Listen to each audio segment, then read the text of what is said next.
ভগবান বিষ্ণু একসময় মাতা লক্ষ্মীকে এক ভয়ঙ্কর শ্রাপ দেন। তিনি বলেন, তোমাকে পৃথিবীতে ঘড়ির রূপে জন্ম নিতে হবে। এই শ্রাপের ফলেই মাতা লক্ষ্মী ঘড়ির রূপ ধারণ করে পৃথিবীতে অবতরণ করেন। একসময় বৈকুণ্ঠ লোকে ভগবান বিষ্ণু মাতা লক্ষ্মীর সঙ্গে বিরাজমান ছিলেন। ঠিক সেই সময় সমুদ্র মন্থন থেকে উৎপন্ন এক দিব্য শ্বেত অশ্ব উচ্চৈঃশ্রবা সেখানে উপস্থিত হয়। এই ঘোড়াটি কেবল অপূর্ব সৌন্দর্যের অধিকারীই ছিল না, বরং দেবতাদের মধ্যে অত্যন্ত শুভ ও অলৌকিক বলে বিবেচিত হতো। যখন সূর্যদেবের পুত্র রেবন্ত সেই দিব্য অশ্বে আরোহণ করে বৈকুণ্ঠলোকে উপস্থিত হন, তখন উচ্চৈঃশ্রবার অতুলনীয় সৌন্দর্য সকলকে মুগ্ধ করে ফেলে। মাতা লক্ষ্মীও সেই অশ্বের সৌন্দর্যে এতটাই মগ্ন হয়ে পড়েন যে ভগবান বিষ্ণুর প্রশ্নের উত্তর পর্যন্ত দিতে পারেন না। তার দৃষ্টি ও মন প্রভুর দিক থেকে সরে গিয়ে সম্পূর্ণভাবে সেই ঘোড়ার ওপর নিবদ্ধ হয়ে যায়।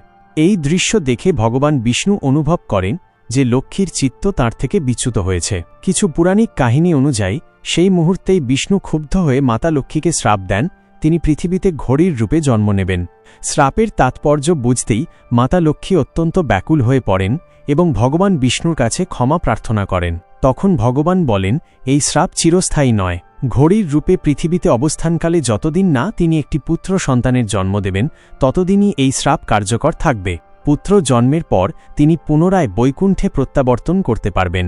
পৃথিবীতে ঘড়ির রূপ ধারণ করে মাতা লক্ষ্মী শ্রাপমুক্তির জন্য ভগবান শিবের কঠোর তপস্যা শুরু করেন। তার গভীর ভক্তিতে প্রসন্ন হয়ে মহাদেব ভগবান বিষ্ণুকে নির্দেশ দেন তিনি যেন স্বয়ং পৃথিবীতে গিয়ে লক্ষ্মীকে শ্রাপ থেকে মুক্ত করেন। তখন ভগবান বিষ্ণু নিজেও অশ্বরূপ ধারণ করে পৃথিবীতে অবতরণ করেন। বিষ্ণু ও লক্ষ্মীর মিলনে এক পুত্র সন্তানের জন্ম হয়। পুত্র জন্মের পর তারা দুজনেই তাঁদের দিব্য স্বরূপে বৈকুণ্ঠে প্রত্যাবর্তন করেন, কিন্তু সেই শিশু পৃথিবীতেই থেকে যায়। এক তপস্বী রাজা সত্যজিৎ সেই শিশুকে খুঁজে পান এবং স্নেহভরে দত্তক গ্রহণ করে তার নাম রাখেন একবীর। একবীর পরবর্তীকালে এক মহান, পরাক্রমশালী ও ধর্মনিষ্ঠ রাজা হিসেবে খ্যাতি অর্জন করেন।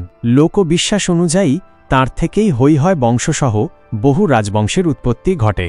এই হৈহয় বংশের সর্বাধিক প্রসিদ্ধ রাজা ছিলেন অর্জুন কার্তবীর্য, যিনি তাঁর সহস্র বাহু ও অপরিসীম শক্তির জন্য কিংবদন্তি হয়ে আছেন এবং যিনি একসময় রাবণকেও বন্দী করেছিলেন। জয় শ্রীহরি।